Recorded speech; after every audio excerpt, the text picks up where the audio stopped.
Welcome back to our channel How to Guide. In this video, I'm going to be teaching you guys on how to redeem code in WEBTOON. So guys, if you have redemption code or a promotion code and you want to redeem it and you don't know how, then this video is for you. Just go ahead and open this website right here, and once you're there, just go to this option that has your profile in it and has your name, and once you tap there, you'll see options like subscribe, comments, creators, account, and log out. You just need to go ahead and tap on accounts, and once you're there, scroll down, and now you can finally see the option that says promotion code. And guys, all you need to do is just tap enter your promotion code and you would successfully be able to redeem your code. Just tap there, choose the device, and enter your promotion code or redemption code right here and tap on apply, and WEBTOON will soon notify you about your rewards which you have unlocked with the redemption code or promotion code. So guys, there you go. That's how you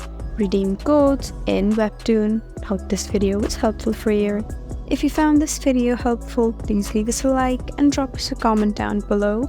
And if you want more helpful videos like these, then please subscribe to our channel. We'll see you again next time. Thank you for watching.